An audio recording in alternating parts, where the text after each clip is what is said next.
ஓம் சாய்ராம், ஜெய் சாய்ராம். என் அன்பு குழந்தையே, நான் உனக்குள் உன்னுடன் இருக்கும் வரை எந்த கட்ட சக்திகளும் உன்னை நெருங்காது. உன் கர்ம வினைகள் விலகிவிட்டது. செல்வம் உன் வீடு தேடி வரும். எந்த உறவு உன்னோடு இருந்தாலும் இல்லாவிட்டாலும் எப்போதும் உன்னோடு நான் இருப்பேன். உனக்கு துணையாக உன் சாயப்பா நான் இருப்பேன். நீங்கள் மகிழ்ச்சி அடைவீர்கள். யாரேனும் நூற்றுக்கணக்கான விஷயங்களை உங்களுக்கு எதிராக கூறட்டும். ஆனால் கசப்பான எந்த விதத்திலும் எவ்விதத்திலும் அவர்களுக்கு பதில் அளிக்கும்படியான சீற்றம் கொள்ளாதீர்கள். இவ்வாறான விஷயங்களை எப்போதும் சகித்துக் கொண்டிருப்பீர்களேயானால் நீங்கள் நிச்சயம் மகிழ்ச்சி அடைவீர்கள். பொறுமையும் நம்பிக்கையும் வேண்டும். இனியாவது உன்னை நீ காத்துக் கொள்வது நல்லது. உன்னை துரத்தி அடித்தவரும் உன்னை ஒதுக்கியவரும் காரணமில்லாமல் உன்னை காயப்படுத்தியவரும் வியக்கும் வண்ணம் நீ உயரப் போகிறாய். அதை நடத்தி காட்டுவேன். என் பக்தனாகிய நீ என்னை நினைத்து கொண்டிருக்கும் வேளையில் உன் துயரங்களை போக்குவது எனது கடமை. வெகு விரைவில் நடக்கும். கவலைப்படாமல் இரு. நான் உன்னுடன் வந்திருக்கிறேன். என்னை நீ இறுக பிடித்துக்கொள். உன்னை விட்டு நான் எங்கும் போக மாட்டேன். நீ பொறுத்திருந்து பார். நடக்கப் போவதை பார். கவலைப்படாமல் இரு. நான் உன்னுடன் வந்திருக்கிறேன். என்னை நீ பிடித்து கொண்டாய் அல்லவா? கவலை கொள்ளாதே, நல்லதே நடக்கும். திசை தெரியாமல் அலைந்து திரிந்து கொண்டிருந்த உன்னை இன்று எனது நேரடி பார்வையில் வைத்திருக்கிறேன். தன்னம்பிக்கையோடு இரு. நீ எதிர்பார்த்தது கிடைக்கவில்லை என்றால் எதிர்த்து போராடு. பயந்து ஒழியாதே. எதற்காகவும் பயப்பட வேண்டிய அவசியமில்லை. ஆசை, இன்பம், துன்பம், துயரம் இதற்கெல்லாம் முடிவே இல்லை. இதையெல்லாம் தாண்டி வந்தால்தான் நீ தேடி வந்த அற்புதமான சுகங்கள் உனக்கு கிடைக்கும். அன்று என்னை நீ முழுவதுமாக புரிந்து கொள்வாய். விரும்பிய வாழ்க்கையை நீ புரிந்து கொண்டு பிறகு ஏற்றுக்கொண்டு அனைத்தையும் சகித்துக்கொண்டு கடந்து வந்து விட்டாய். இனி கவலை எதற்காக? எதற்காக இந்த பயம்? நான் இருக்கிறேன். எவ்வளவு வேதனை, எவ்வளவு துயரங்கள், இதில் இருந்து நீ மீண்டு வந்திருக்கிறாய். நான் உன்னை கைவிடுவேனா? இனி நடக்கப் போவதை பார்த்து வியக்கப் போகிறாய். தைரியமாக இரு. நீ ஜெயிக்கப் போகிறாய். இது என் அன்பு வாக்கு, சத்திய வாக்கு. உன்னை தேடி நான் வரப்போகிறேன். நீ என்னை வரவேற்க தயாராக இரு. உன்னை மகிழ்விக்கவே நான் வருகிறேன். உனது கர்ம பலன்களை விலக்கி உன்னை அனைவரும் வியக்கும்படி செய்வேன். கவலைப்படாமல் இரு. என்னை வரவேற்க தயாராக இரு. உன்னையும் உன் குடும்பத்தையும் பாதுகாக்கவே நான் வரப்போகிறேன். அதுவரை பொறுமையாக நம்பிக்கையோடு இரு. நம்பிக்கைதான் வாழ்க்கை. அப்பா நான் இருக்கிறேன். என் பாதங்களில் நீ சிந்திய ஒரு துளி கண்ணீரும் வீண் போவாது. உன் மனதில் ஓடும் எல்லா எண்ணங்களும், ஆசைகளும், கனவுகளும் நான் அறிவேன். எதிர்காலத்தின் வாழ்க்கை எப்படி இருக்க வேண்டும் என்ற கனவுகளை அழகாக உன் மனதில் கோட்டை கட்டி வைத்துள்ளாய். அந்த மாளிகையில் உள்ள அனைத்து உறவுகளும் எப்படி இருக்க வேண்டும் என்ற உன்னுடைய எதிர்பார்ப்புகளும் அவர்கள் இன்னும் உனக்கு சொந்தமாகவில்லை. ஆனால் அவர்களை எப்படி பார்த்து கொள்ள வேண்டும் என்பதை உன் மனதின் எண்ணத்தை நான் உணர்கிறேன். உன் வாழ்க்கை அழகான எதிர்காலத்துடன் போர்க்காலமாகத்தான் இருக்கப் போகிறது. நீ எதற்கும் பயப்பட தேவையில்லை. உனக்கு நினைத்தது போன்ற வாழ்க்கை உனக்கு கிடைக்கும். ஆனால் வாழ்க்கை கஷ்டங்கள் இல்லாமல் எப்படி இருக்கும்? பகல் இரவு என இருப்பது போல இன்பம் துன்பம் என்ற இரண்டு பக்கங்களும் இருக்கும். வாழ்க்கையில் நிம்மதியான சந்தோஷமான சூழ்நிலைகள் அமைய வேண்டுமென்றால் சில மேடு பள்ளங்களை தாண்டித்தான் வந்தாக வேண்டும். உழைத்து அதற்கான தகுதியை நீ வளர்த்துக்கொள். நிச்சயம் நீ வெற்றி பெறுவாய். அதில் நான் உன்னை வெற்றி பெற வைப்பேன். நான் சில உனக்கு அறிவுரைகளை கூறுகிறேன். நிகழ்கால வாழ்வு என்பது மிகவும் முக்கியம். எதிர்காலம் நல்லதாய் அமைய வேண்டுமென்றால் என் சொல்படி நடந்து கொள். நான் கூறுவதை காதில் வாங்கிக் கொண்டு உன் புத்தியிலும் மனதிலும் பதித்து வை. உன் வாழ்க்கையில் நீ அடுத்த நிலைக்கு செல்ல போகிறாய். அதனால் இப்போது இருக்கும் துன்பத்தை பற்றி கவலைப்படாமல் உன் வேலையை தொடர்ந்து செய்.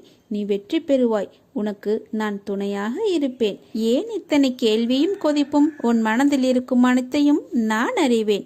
நான் பெற்றெடுத்த பிள்ளை நீ. உன்னை விட்டு நான் எப்படி போவேன் என்று நீ எப்படி நினைக்கலாம்? உன்னை வலுப்படுத்தவே நான் வந்துள்ளேன். நீ அறிந்தது இந்த ஒரு ஜென்மத்தில்தான் நான் உன்னுடன் இருக்கிறேன் என்று. எல்லா ஜென்மத்திலும் உன்னுடன் தான் நான் இருக்கிறேன், இருந்தேன், இருப்பேன். உன் உயிரின் அகண்டமாய் உன்னுடன் தான் நான் இருப்பேன். உனக்கான எல்லாம் நான் தருவேன். கொஞ்சம் காலம் பொறுத்து கொண்டாய், இன்னும் கொஞ்சம் பொறுத்துக்கொள். உன்னை புறக்கணித்தவர் உன்னை தேடி நீ காட்டிய அன்பானது தூய்மையானது என்று உணர்ந்து வருவார்கள். உன் அன்புக்காக ஏங்கி உன் அருமையை புரிந்து வருவார்கள். உன் ரணப்பட்ட மனதிற்கு மருந்தாக உனக்கு சுகம் பெற செய்வேன். இப்போது உள்ள மனநிலை கஷ்டங்களை பார்த்து மறுத்து போய் கண்ணீர் வற்றி இருக்கிறாய். இதை அனைத்தும் நான் மாற்றி அமைப்பேன். நீ என் மேல் கொண்ட பக்தியானது உலகை விட பெரியது. உன்னை என் பிள்ளை என்று சொல்லும் போது ஏற்படும் ஆனந்தத்தை வார்த்தைகளால் சொல்லி உணர வைக்க முடியாது. என் பிள்ளைகளுக்கு வாழ்க்கையில் நல்ல விஷயங்கள் அடியெடுத்து வைக்கும் காலம் வந்துவிட்டது. நீ என் பிள்ளை, அன்புக்கு பெயர் கொண்ட பிள்ளை. உன் மனதில் குதர்க்கமான எண்ணங்கள் எழுந்தால் அதை விட்டுவிடு.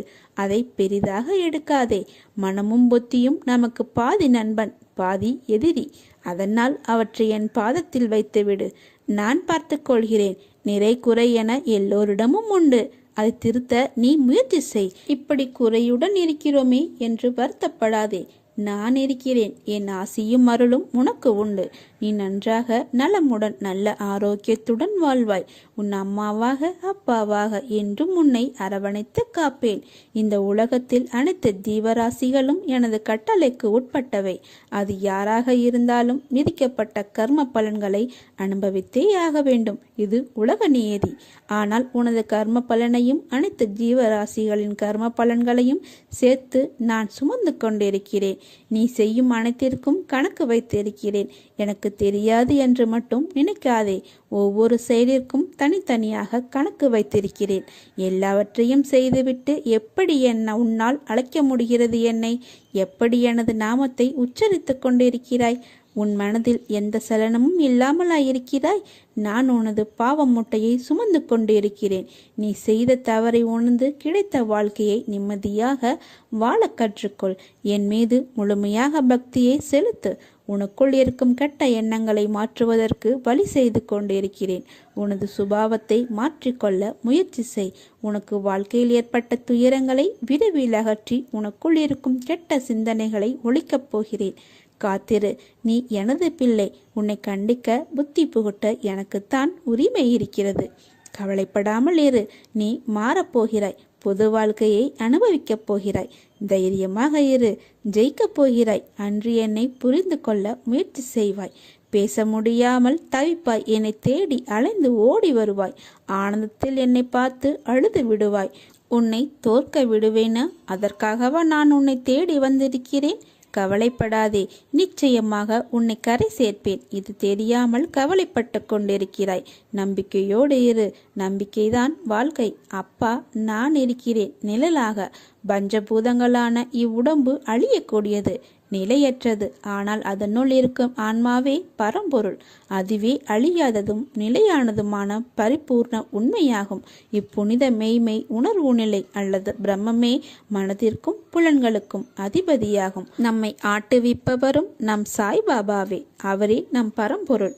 பயபக்தியோடும் உண்மையோடும் ஆன்ம உணர்வோடும் கண்ணீரோடும் நீ என்னிடம் செய்கின்ற பிரார்த்தனைகளுக்கு கேட்டுக்கொண்டு தான் இருக்கிறேன். நான் அளிக்கும் பதில்களை உன்னால் புரிந்து கொள்ள முடியாமல் போய்விடுவதால் உன் மனம் போன போக்கில் சுதந்திரமாக நடந்து தட்டி கழித்து விடுகிறாய். அதனால் பலனை அடைய முடிவதில்லை. உன் விருப்பப்படி செய்யவும் நடக்கவும் வாழவும் நான் உனக்கு சுதந்திரம் கொடுத்திருக்கிறேன். அதனால்தான் என் செய்கைகளை புரிந்து கொள்ளாமலும் எனக்கு கீழ்ப்படிந்து நிற்காமலும் உனது சுயமான போக்கின்படி உன்னால் நடக்க முடிகிறது. இந்த சுதந்திர உணர்வுதான் உன்னை இந்த அளவுக்கு கீழே இறக்கி வைத்து விட்டது.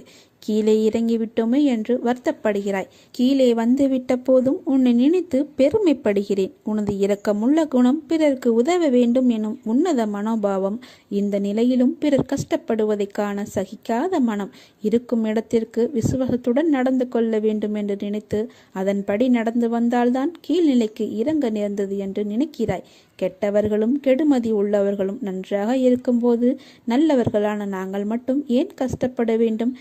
கஷ்டத்தை மட்டும் ஏன் கடவுள் எங்களுக்கு பரிசாக தர வேண்டும் என்று நினைக்கிறாய்? உன்னை போல நல்லவர்களும் இப்படித்தான் புலம்புகிறார்கள். இது இன்றோ நேற்றோ தொடங்கி நடந்து வருகிற விஷயம் அல்ல. காலம் காலமாய் நல்லவர்கள் புலம்பும் தொடர்கதைதான். நான் உன்னிடம் பிரத்யட்சியமாக விளங்க வேண்டும் என்றால் நீ கஷ்டப்பட்டுத்தான் ஆக வேண்டும். ஏனெனில் நான் நல்லவர் மனதில் மட்டுமே வாழ முடியும். கெட்டவர்கள் மனதில் எனக்கு இடமேது? இப்படி உன்னை கஷ்டப்படுத்தி வாழ்வதால் என்ன பலன் என்று நீ நினைக்கலாம்.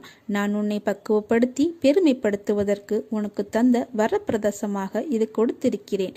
உன்னுடைய தகுதிக்கும் தாங்கும் சக்திக்கும் ஏற்பத்தான் கஷ்டத்தை தருகிறேன். இதை உன்னால் சமாளிக்க முடியும் என்று தெரிந்த பிறகே கஷ்டம் வர தயாராக இருக்கிறது. இந்த நேரம் நீ வேகமாக செயல்பட வேண்டும். நிறைய சிந்தனை செய்ய வேண்டும்.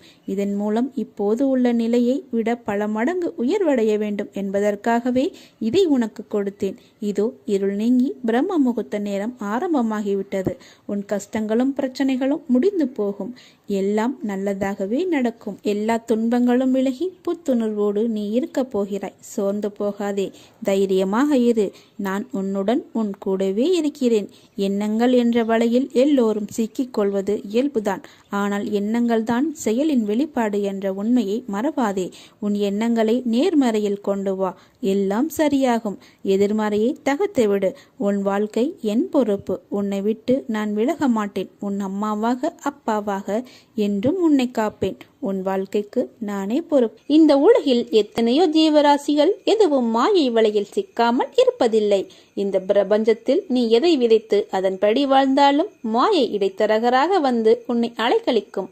எல்லா காலகட்டத்திலும் மாயைக்கு இயற்கை துணையாக நிற்கும். நீ நல்லது செய்து கெட்டதாக முடிவதும், கெட்டது செய்து நல்லதாக முடிவதும் மாய சக்தியால் தான் நடக்கிறது. மாய சக்தி பிரபஞ்சம் முழுவதும் பரவி இருக்கிறது. உன் வினையை நீ அறுவடை செய்தாலும் நிகழ்காலத்தில் நீ வாழும்போது இடம், பொருள், ஏவலை பயன்படுத்தி உன்னை உயர்த்தவும் தாழ்வடையவும் செய்கிறது. இதை எதிர்கொண்டு தான் வாழ்ந்துதான் ஆக வேண்டும். நிகழ்காலத்தில் உனக்கு பல பாடங்களை கற்பிக்கிறது. இந்த மாயை வெல்வது எப்படி? மாயை வெற்றி கொள்ள அதிகப்படியான சகிப்புத்தன்மை, நம்பிக்கை, நீடித்த பொறுமை தேவை. கெட்டது உன்னை அடையும் போது வேகம் அதிகமாக உள்ளது. நல்லது நிதானமாக பயணித்தாலும் சோதனையை சந்திக்காமல் வெளிவராது. முடிவு நீ ஏற்கும் பக்குவத்தில் தான் உள்ளது. மனதார அதை ஏற்றுக்கொள். மனதில் எதையும் தாங்கி சோகத்தில் மூழ்காமல் அதனோடு பயணிப்பதை மாயை எதிர்கொள்ள சிறந்தது. வருவதை ஏற்று மனதில் வெறுமையை உருவாக்கி மனம் அமைதி பெறுவதே மாயையை வெல்வதாகும். நற்செயல் சிந்தனை உன்னை உயர்த்தும். மாயை உன்னை சுழல விட்டாலும் வெற்றியை அளிக்காமல் விடாது. உன் வினை உன்னை துன்புறுத்தி வேதனையில் அலையவிட்டாலும் அதை மனதார ஏற்றுக்கொள். இதுவே வினையை அறுக்கும். இறந்த காலத்தையும் எதிர்காலத்தையும் மறந்து நிகழ்காலத்தில் உண்மையாக வாழ். நீ செய்த செயலை நினைத்து அது தவறான செயல் இருப்பதை அறிந்து அதை மீண்டும் வராமல் பார்த்துக்கொள். தவறு செய்வது இயல்புதான். ஆனால் அதை மீண்டும் செய்யாமல் பார்த்துக்கொள்.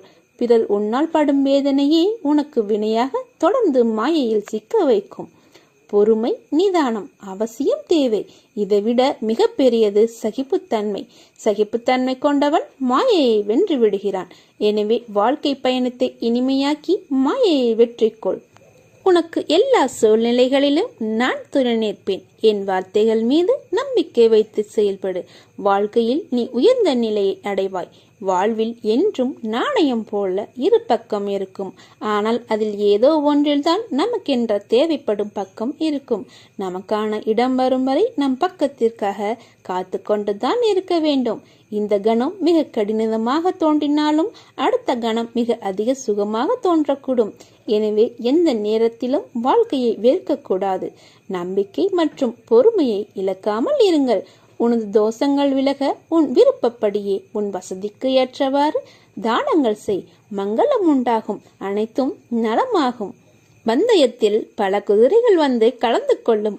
ஓடும் குதிரை மட்டும்தான் வெற்றியை பறிக்கிறது. பிறக்கும் மனிதர்கள் எல்லோருக்கும் வாழ்க்கை ஒன்றுதான். நம்பிக்கை கொண்டு முயற்சிப்பவருக்கும் தான். மனிதன் எந்த மதத்தையும் பின்பற்றலாம். ஆனால் ஒரே ஒரு மதத்தை மட்டும் பின்பற்றக்கூடாது. அதுதான் தாமதம். என் திறமையை நீ தெரிந்து கொள்ளாமல் இருக்கிறாய். பிற உலகை நம்பி என்னை உதாசீனப்படுத்துகிறாய். அப்படி இருக்கையில் என் உதவி உனக்கு எப்படி கிடைக்கும்? நான் இருக்கிறேன் என்ற விஷயத்தை நீ மறந்து விடாதே. நீ இருப்பதையும் நான் மறக்க மாட்டேன். நம்முடைய இருவரின் அனுபந்தத்திலேயே நான் இருக்கிறேன். அதை தெரிந்து கொள். அது போதும். நான் உன்னை காப்பாற்றுகிறேன். எல்லாம் நன்மைக்கே என்று நம்பு. உன் நம்பிக்கையும் பொறுமையும் தான் வாழ்க்கையை வெற்றி என்னும் திசையில் பயணிக்க வைக்கும். நீ சிறு வயது முதற்கொண்டே கஷ்டங்களை பார்த்து வளர்ந்து இன்று முன்னேறும் தருவாயில் ஏற்படும் தடைகளால் மனதைரியத்தை இழந்து வருகிறாய். துவளாதே, உனக்கு துணையாக நான் வருவேன். உன்னை சிம்மாசனத்தில் அமர்த்தும் வரை உன்னை நான் தாங்குவேன். இது என் சத்திய வாக்கு. நீ என் அதிதீவிர விசுவாசி. நீ என்னுடன் மிகவும் நெருக்கமாக இருப்பதால் ஒவ்வொரு முறையும் நீ உன் கண்களை மூடும் போது என் இருப்பை நீ உணர வேண்டும். உன் ஆழ்மனதில் ஆழமாக பார். நான் உன் பெயரை அன்புடன் அழைப்பது உனக்கு கேட்கவில்லையா? நீ விரும்பும் போது காவி உடை அணிந்த 12 துறவிகள் உன்னை சுற்றி காவலுக்கு நிற்பதை காண முடியவில்லையா? உன் வீட்டிலோ அல்லது கோயிலிலோ தொடர்ந்து 14 நாட்கள் தனி தீபம் ஏற்றி வா. நீ நினைப்பது நிறைவேறும். அப்பா, நான் இருக்கிறேன். நீ அழுதாலும் சிரித்தாலும் என்னை திட்டினாலும் உனக்கு எது நல்லதோ அதை மட்டுமே நான் தருவேன். ஏனென்றால் நான் உன் தாய். ஒரு தாய்க்கு மட்டுமே தெரியும் தன் குழந்தைகளுக்கு எது நல்லது என்று. குழந்தையே, முதலில் ஒன்றை புரிந்து கொள். இந்த உலகத்தில் குறைகளே இல்லாத குடும்பம் கிடையாது. வேதனையும் வலியும் இல்லாத மனிதன் கிடையாது. வாழ்நாள் முழுவதும் மகிழ்ச்சியை மட்டுமே அனுபவித்தவனும் கிடையாது. இதுவே உலகின் இயல்பு நிலை என்பதை அறிந்து வாழ பழகிக்கொள். இக்கரைக்கு அக்கறை பச்சையாகத்தான் தெரியும். ஆனால் அருகில் சென்றால்தான் உண்மை தெரியும். அதுபோலத்தான் நீ நினைக்கும் சில விஷயங்களும். நான் உன் வாழ்வில் செய்ய நினைத்தது எதுவுமே தடைப்படாது. ஆகவே கவலைப்படாதே. உனக்கு எது நல்லதோ அது நடந்தே தேரும். இன்றைக்கு உன்னிடம் பிடிவாதத்தை உன் சாயப்பா கண்டேன். என் பிள்ளைக்கு வாழ்க்கையில் எல்லாம் கிடைக்க வேண்டும் என்றுதான் உன் சாயப்பாவின் ஆசை. ஆனால் அதில் சின்ன வித்தியாசங்கள் உனக்கு. நல்லனவற்றை மட்டுமே உனக்கு வழங்க நான் ஆசைப்படுகிறேன். என் பிள்ளை இன்றைக்கு பிடிவாதம் பிடித்ததற்கு அர்த்தம் வாழ்க்கையில் எனக்கென்று எதுவும் கிடையாதா, என் கனவுகள் நிறைவேறாமல் அப்படியே இருக்கின்றதே என்ற ஆதங்கம்தான். ஏன் எனக்கு மட்டும் இப்படி என் வாழ்க்கையை நான் சந்தோஷமாக அனுபவிக்க எனக்கு நேரம் நீங்கள் ஏன் தரவில்லை என்று என் பிள்ளை என்னிடம் ஏங்கும் அளவுக்கு வாழ்க்கையில் கர்மா என் பிள்ளையை கொண்டு போய் நிம்மதியில்லாத சூழ்நிலையை உருவாக்கி கொண்டு விட்டதே என்று என் மனம் வலிக்கிறது. சாயப்பா, உங்களைதானே என் உயிராக நான் கருதுகிறேன். உங்கள் சொல்தான் எனக்கு வேத வாக்கு என்று நினைக்கும் உங்கள் பிள்ளைக்கு நீங்கள் இப்படியாய் செய்வது என்று ஒரு பக்கம் கோபத்துடனும் வருத்தத்துடனும் ஏங்கி நிற்கும் நிலையை பார்த்து கண்ணீர் வருகிறது. ஏன் சாயப்பா, எனக்கு மட்டும் விதித்த விதி என் அன்பு எங்கும் எல்லோராலும் அவமதிக்கப்படுகிறது? ஏன் என்னை யாரும் புரிந்து கொள்ள மாட்டார்களா? தப்பு என்னிடமே ஏன் கூறுகிறார்கள் என்றுதானே உன் ஏக்கம், உன் கவலை. என் பிள்ளை நீ. மற்றவர்கள் எப்படியும் இருக்கட்டும். நான் என் சாயப்பா பிள்ளையாக அவர் சொன்ன வார்த்தையே உலகம் பேதம். அவர் வழியே எனக்கு வழி என்று இருக்கும் என் பிள்ளைக்கு நான் வழிகாட்டுகிறேன். அப்படி இருக்கையில் உனக்கு நான் அறிவுரை கூறுகிறேன். அந்த அறிவுரை நீ உன்மேல் தவறு என்றால்தான் நான் உனக்கு சொல்கிறேன் என்று நீ நினைக்காதே. நீ என் பிள்ளை என்பதை நீ புரிந்து கொள். உனக்கு எப்போதும் பக்க பலமாக நிற்பேன். உனக்கு நிச்சயம் ஜெயம் உண்டாகும். உன்னை விட்டு நான் விலகுவதும் இல்லை, உன்னை விலகி போகும்படி நான் செய்வதும் இல்லை. உன் அம்மாவாக அப்பாவாக என்றும் இருப்பேன். கவலையை விட்டொழியும். உறுதியுடன் இரு. என் பக்தர்கள் துக்கப்படுவதில்லை. சீரடியில் நீர் கால் வைத்த அக்கணமே உம்முடைய துன்பத்திற்கு முடிவேற்பட்டு விட்டது. நீ தடங்கல்கள் என்னும் கடலில் கழுத்து வரை மூழ்கி போயிருக்கலாம். துக்கமும் வேதனையுமாகிய படுகுழியில் ஆழமாக அமிழ்ந்து போயிருக்கலாம். ஆனால் யார் இந்த மசூதி மாயின் படிகளில் ஏறுகிறாரோ அவர் சுகத்தின் மீது சவாரி செய்கிறார் என்று அறிந்து கொள்ளுங்கள். வானமே இடிந்து மேலே விழுந்தாலும் உன் நிலையில் நீ உறுதியாக இரு. தாங்கும் சக்தியை நான் கொடுக்கிறேன். உன் பின்னும் முன்னும் நானே பாதுகாவலனாக இருப்பேன். பொறு. உன்னுடைய கவலைகளை தூர ஏறி. உன்னுடைய துன்பங்கள் ஒரு முடிவுக்கு வந்துவிட்டன. ஒருவன் எவ்வளவுதான் நசுக்கப்பட்டு வேதனைப்பட்டவனாக இருப்பினும் இச்சமாதியில் கால் வைத்தவுடனே அவன் மகிழ்ச்சியின் பாதையில் செல்கின்றான். உனது எண்ணங்கள் அனைத்தும் நிறைவேறப் போகிறது. யாரும் இல்லையே, எல்லாம் தவறாக நடக்கிறதே, என்ன செய்வது என்று நினைக்காதே. உன் அப்பா சாய்பாபா நான் இருக்கிறேன். நல்லவனோ கெட்டவனோ அதை நான் பார்ப்பதில்லை. என்னை நம்பி முழுமையாக சரணடைந்து விட்டவர்களை நான் புறம் தள்ளுவது இல்லை. அவர்களுடைய அனைத்து விஷயங்களுக்கும் நான் பொறுப்பேற்கிறேன். அவர்களை காப்பதே என்னுடைய வேலை. அவர்களின் நன்மை தீமை கணக்கை பார்த்து காப்பாற்றும் தன்மையுள்ளவன் அல்ல நான். அதை வேறு ஒருவன் பார்த்து கொள்வான், அதற்கேற்ப பலன் தருவான். நான் தரும் நன்மைகள் அனைவருக்கும் பொதுவானவை. எனது தராசு தட்டுக்கள் யாருக்காக ஏறுவதும் இல்லை, இறங்குவதும் இல்லை. அதை போல என்னை 40 ஆண்டுகள் வணங்கியவனாக இருந்தாலும் சரி, 4 நாட்கள் வணங்கியவனாக இருந்தாலும் சரி, ஆத்மார்த்தமாக என்னை நோக்கி கூப்பிட்டால் உடனடியாக நான் ஓடி வருவேன். உன்னை கண்கிலங்க விட மாட்டேன். உனக்கு ஏற்பட்ட விஷயங்கள், அவமானங்கள் எல்லாம் எனக்கு தெரியும். பார்த்து கொண்டுத்தான் இருக்கின்றேன். உன்னுடனே இருந்து உன் உணவு சாப்பிட்டு உன்னை ஏமாற்றுகிறார்கள் என்பதும் எனக்கு தெரியும். சில நேரங்களில் உயிர்விடவும் யோசிக்கிறாய். அந்த தவறான எண்ணத்தை உன் மனதில் இருந்து தூக்கி வீசு. என் பிள்ளைகள் கோழைகள் அல்ல. வாழ்க்கையே போர்க்களம், வாழ்ந்துதான் காட்டணும் என்று நினைக்கும் தைரியசாலிகள் என் பிள்ளைகள். உன் வாழ்க்கையை நீ வாழ். உன் கண்ணிற்கு ஆளானவர்களை நான் பார்த்து கொள்கிறேன். அவர்களை எப்படி பந்தாடுகின்றேன் என்று மட்டும் நீ பார். நீ தனியாக இல்லை. உன்னுடன் உன் அப்பாவாகிய நான் இருக்கும்போது நீ எதற்கும் கவலைப்படாதே. நாளை ஏதாவது ஒரு ரூபத்தில் நான் உனக்கு காட்சி அளிப்பேன். உனக்காக நான் சீரடியில் இருந்தே வருவேன். உனக்கு பிடித்த அப்பா நான் எல்லாவற்றையும் பார்த்து கொள்கிறேன். கவலையின்றி இரு, நல்லதே நடக்கும்.